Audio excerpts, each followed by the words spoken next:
it ends here. After decades of stealth, crazy storylines, and countless video essays analysing every aspect of this series, Metal Gear Solid Delta is finally here. A self-proclaimed faithful remake of Metal Gear Solid Snake Eater that now lets players choose between modern third-person controls and the original top-down style. There have been quality of life tweaks like a quick select camouflage screen, and it even is going to restore the old Easter egg mode, Snake vs. Monkey. Yet there is a dark cloud surrounding this game, and it's the fact that Hideo Kojima is not involved, and he has gone as far to say publicly that he is not going to play it. Why does this matter?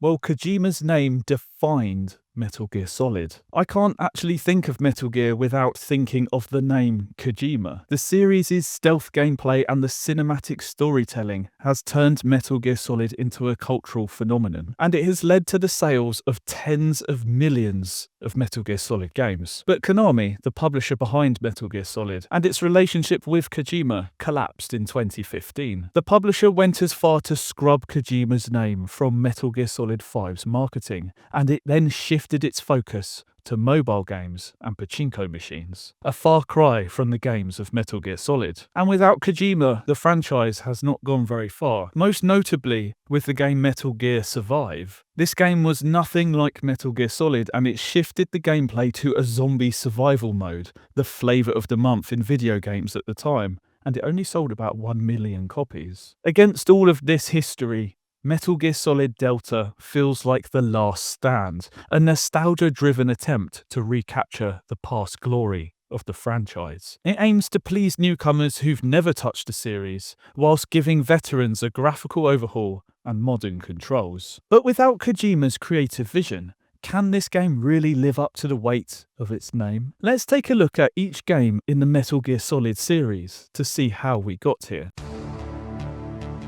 Back in 1998 on the PlayStation 1, Metal Gear Solid was like a revelation. Snake was sent to the island of Shadow Moses to stop the rogue Foxhound unit from launching a nuclear-armed walking tank known as Metal Gear Rex. And what started as a simple infiltration mission quickly spiraled into revelations about genetic manipulation. Snake goes on to discover towards the end of the game that he was a clone of the legendary soldier Big Boss, and that his brother Liquid was trying to carry on his father's legacy. At the time, Metal Gear Solid was a cinematic marvel. It had full voice acting and cinematic camera work that just wasn't seen on the PlayStation, or in video games in general. And there were encounters like the Psycho Mantis boss battle, where it was up to players to discover that they needed to unplug their controller from port 1 and plug it into port 2 to stop Psycho Mantis from reading their minds. By the end of 1998, this stealth action hybrid had sold more than 6 million copies, transforming what was at the time a niche series into a cultural phenomenon. The themes of nuclear war, how your genetics play a role in your destiny, and themes around cloning were all talking points of the game. But for younger players at the time like myself, the story kind of went over my head, and I remembered the moments like the exclamation marks above the guards' heads, the cardboard boxes, and the general stealth gameplay that had me in the playground pretending to be Solid Snake during playtime. So it's safe to say that Metal Gear Solid brought a lot of innovation to the PlayStation and to gaming in general. It was the first 3D stealth action game and had cinematic cutscenes with full voice acting, which you just did not see in other games, and it made the game feel like you were playing through a movie. The boss fights like Psycho Mantis were very memorable, and I still remember how I felt to this day. It's just a unique boss fight that sticks out in your memory. And not just that, but the whole alert system with guards. If you get spotted by a guard, then you're in alert, and then it drops down to caution. They're all systems that are deeply ingrained in my memory and carried on through the series. The game's cinematic approach actually influenced studios like Naughty Dog and Quantic Dream to pursue film-like narratives themselves too. Games that later innovated on this stealth genre were games like Splinter Cell and Hitman, and it's probably safe to say that these games wouldn't have existed if Metal Gear Solid hadn't come out before. Metal Gear Solid 2. This was my personal entry point to the franchise and where my love of this whole series began. Metal Gear Solid 2 had a very interesting launch because it tricked players into thinking they were going to play the fan favourite Solid Snake, and then pulled a bait and switch and had people playing as a new character called Raiden. Across all of the marketing materials for Metal Gear Solid 2, we only saw Snake. We saw footage of Snake in gun battles on the tanker, and I still remember the trailers showing the physics in action, with all the food flying off the shelves as Snake was being shot at. And as this was my first entry point to the franchise, I didn't realise how much of a big deal this was at the time, because the tanker level, where you play as Solid Snake, really doesn't last for very long, and very quickly you find yourself playing as Raiden. The story of Metal Gear Solid 2 has been picked apart by countless video essays, so I won't be going into too much detail, but I'll give you the general gist of what happens. So Raiden's journey starts off as a mission to save the president, but very quickly the story becomes ever so more complicated, and we find out that AI is controlling global events, and that the whole thing was a Solid Snake simulation. The story is absolutely wild, and if you haven't played the Metal Gear Solid 2, then I highly suggest that you do. Metal Gear Solid 2 pushed technical boundaries with dynamic enemy AI and actual in-game physics that allowed you to shoot cans and destroy bottles. The game sold roughly 7 million copies, and it has been heralded as one of the most important Metal Gear Solid storylines. It feels like everything in that game becomes more and more relevant as each year passes. I was only around 10 years old when I played Metal Gear Solid 2, and I still remember the fact that it taught me what memes were, the ideas that you have and your cultural beliefs being passed on to the next generation. And it made it clear what genes were. It's your genetic information, who you are, being passed on through your children. And it's one of those games that keep on giving the more you replay it. There are more and more details you can find in that story. As someone who played it as a very young person, I was only 10, and I can play it back as an adult, there's so many layers to that story that I did not understand that now ring true to me now that I'm in my 30s. One of the things that stuck out in my memory from MGS2 was Revolver Ocelot. Just the way he would spin his gun and the fact that he had Liquid's arm. That made no sense to me at the time because I had no context, because I hadn't played MGS1 yet. I didn't know who Liquid was, and for some reason he had this weird arm. That always stood out to me and kind of creeped me out. But he was a cool character, and I always like to emulate spinning revolvers after playing that game. I was deep into my Metal Gear Solid fanaticism by this point, and I absolutely adored Metal Gear Solid 3. MGS 3 was released in 2004, and this game was set to tell the story of Big Boss. And you could call Big Boss Solid Snake's father, although is he really a father if you are a clone?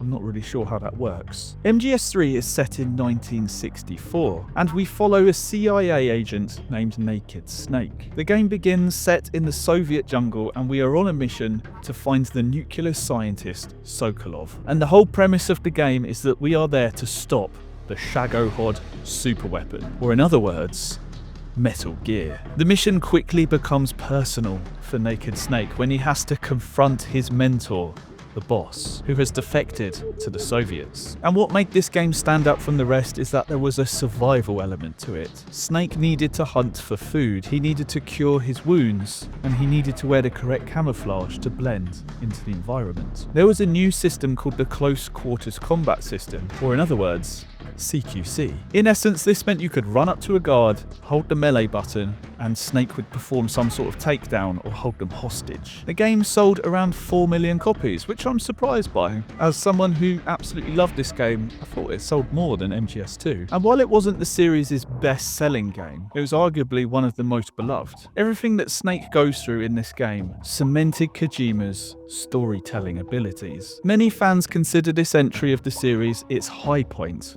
myself included. Its 1960s aesthetic and unique music set it apart from the other games in the series. There were many weird elements to this game too. Considering it's set in the 1960s, we see a lot of future technology, and technology always played a big part in the Metal Gear Solid series. But to know it's set at this time, and then to see people on these flying platforms really confused me when I was younger. And there were these frogs that if you were to shoot every single one, you would get a stealth camo. And this meant that on your next playthrough, you'd be able to be completely invisible. And I followed a guide back in the day. I had a printed out walkthrough of where every single frog was.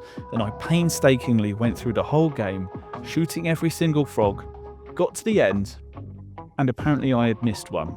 When I had ticked off every single frog on my piece of paper. I felt genuinely devastated when that happened, and I never tried to do that again. Some of the highlights for me from MGS 3 were its antagonists. The fight where you go up against the sniper known as the End is one of the most memorable boss fights in gaming history. It's not what you would consider a normal boss fight. You're going in there and it's an open world experience where you've got to find the sniper and shoot him, and he is going to be trying to do the same thing to you, and this boss fight can happen over days.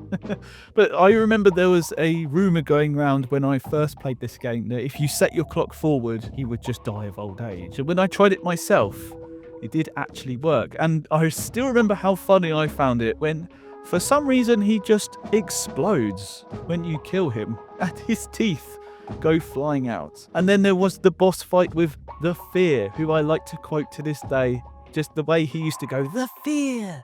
So memorable. And there's the pain, there's the sorrow, there's so many great characters in MGS3 that just really stand out in my memory. And I want to take this moment to quickly thank all my Patreons. Thank you so much for your support. And if you do want to support the channel, then please consider checking out the Patreon link down below. And if not, then maybe just drop this video a like. And let me know, what do you think about this video format? I'm trying to make videos in a way that doesn't take me a full week's work to produce. So your feedback would be much appreciated.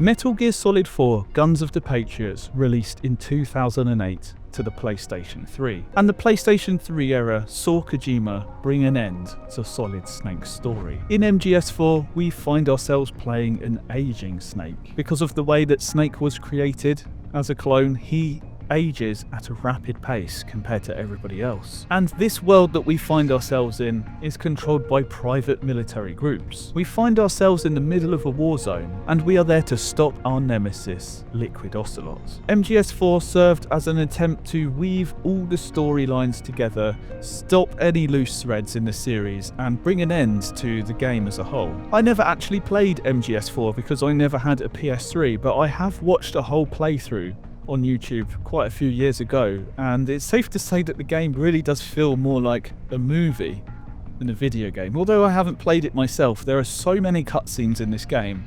If you want to play through the game, you might as well just sit down and watch the whole thing on YouTube. Some standout moments that I remember from watching this game were the Snake versus Ocelot fight, and those two just really going at it against each other, punching each other, and going through each stage of Metal Gear Solid. You get to hear a different bit of the music as it goes through that boss fight. And then of course there's the bit where Snake is crawling, and I believe it's through a microwave area, and it's kind of killing him, and he has to crawl through it, damaging himself as he gets through. And then to actually see that Big Boss is still alive at the end of it too. Well, not alive for long, but he was there. Now, there are so many story points in this game and the other games that if you do want to see those story points, I suggest you see one of the many video essays or even just watch the game as a whole to get every story beat. MGS4 went on to sell around 6 million copies, and it received multiple Game of the Year awards. There was criticism for how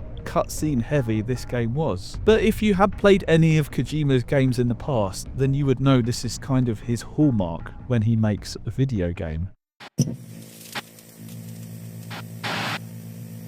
Metal Gear Solid Peace Walker. Now, this game was created for the PlayStation Portable, which was a console that I never had.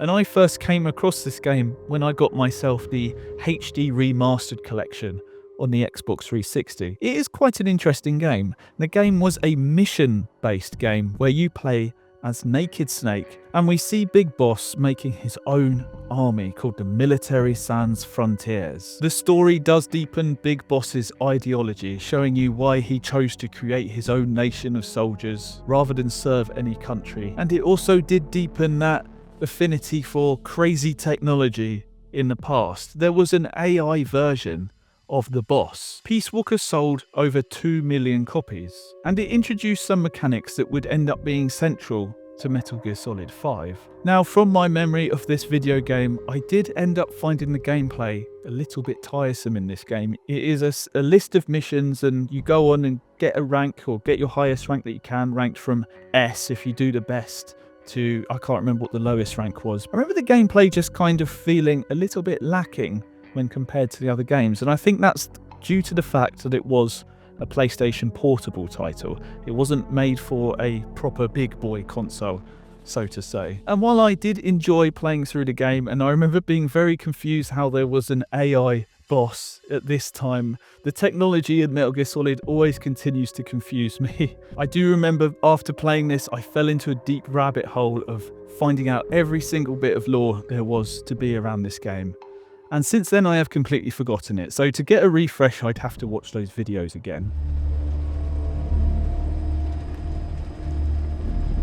Metal Gear Solid 5 Ground Zeroes. This served as a prologue to the main Metal Gear Solid 5 full release, and I still remember playing this demo and how shocked I was at how good the graphics actually looked. Well, I played this game originally on Xbox 360, but I do remember one of the things that I was very disappointed by was that David Hayter was not the voice actor. I guess I'm just someone who doesn't like change, and when I heard that someone else was doing Snake's voice, I just didn't like it. I wanted David Hayter to be the voice. He is Snake in my eyes, and if he's not doing the voice, then I'm not playing Snake.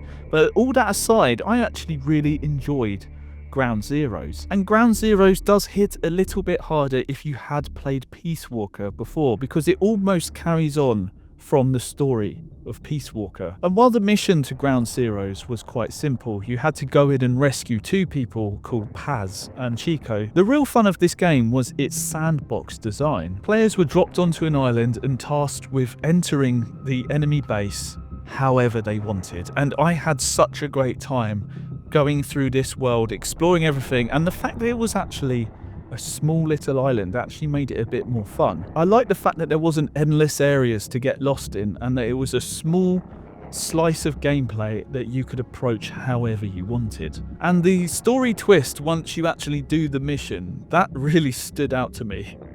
So the mission was to save a girl called Paz, and there was a bomb inside of her, and it turns out that there was another bomb somewhere inside of her.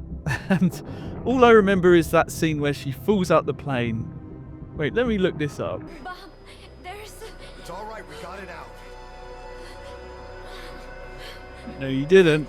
There's a second one. There's another in my...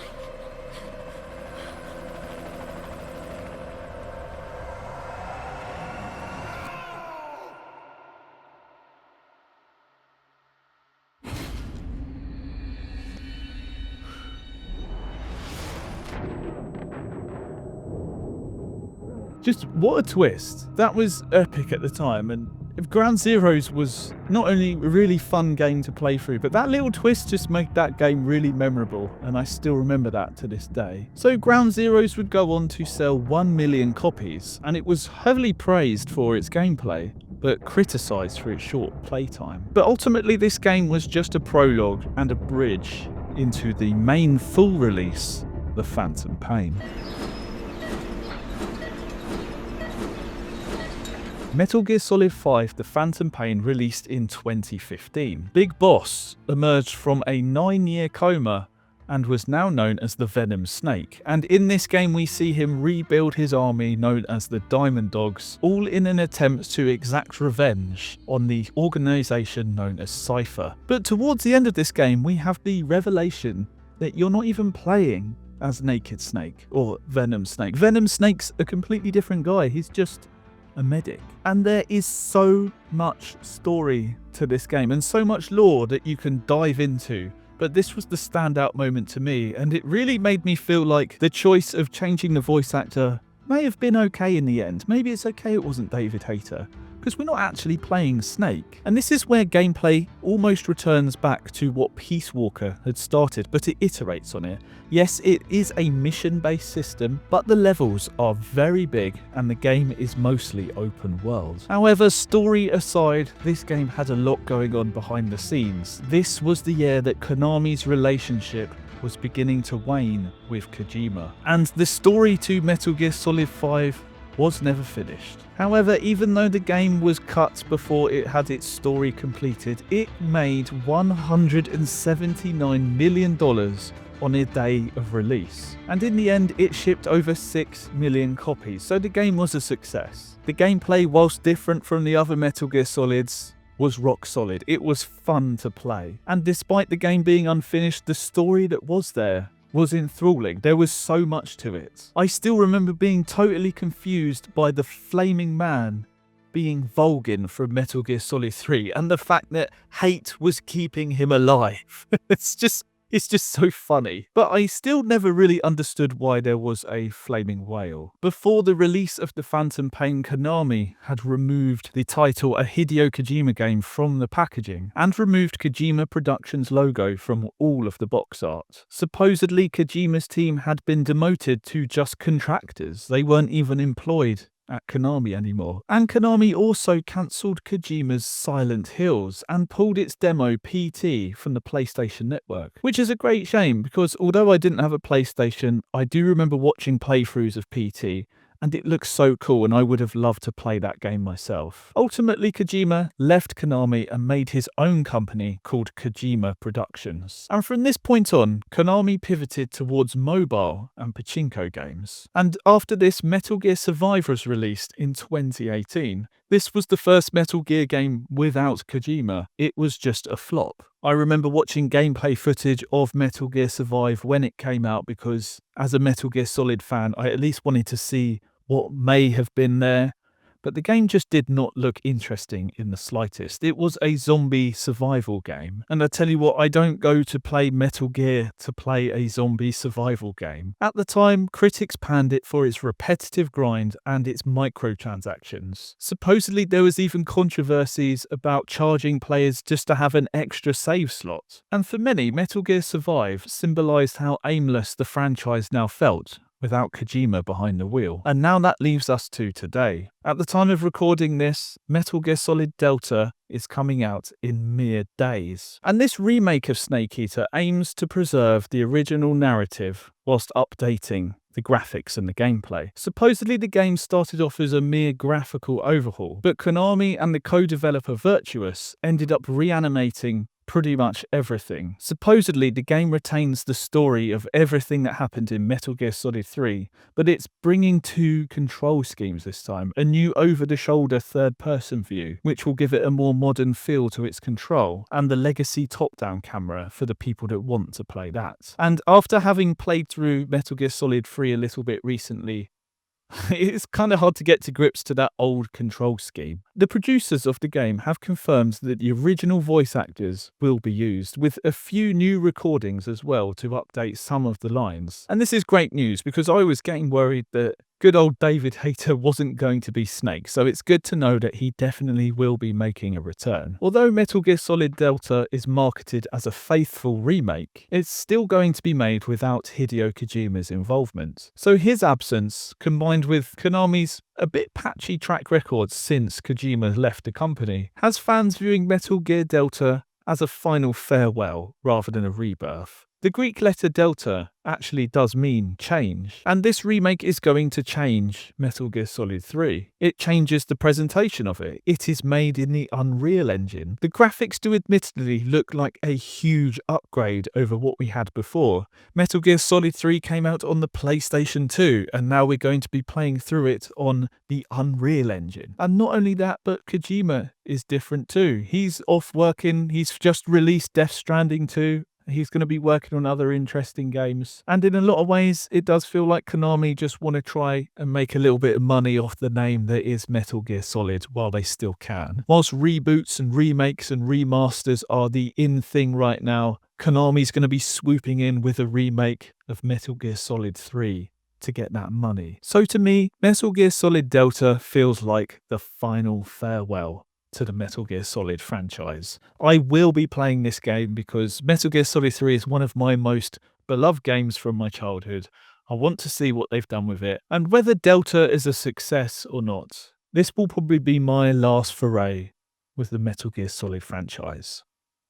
So it ends here. And if you'd like to hear about that time period when Metal Gear Solid 3 came out and onwards, then that is when the consoles defined who we were. What console you bought defined who you played with, who you were, and what your identity was. Then click this video here. Thanks to all my Patreons, and I'll see you in the next video. Thanks for listening.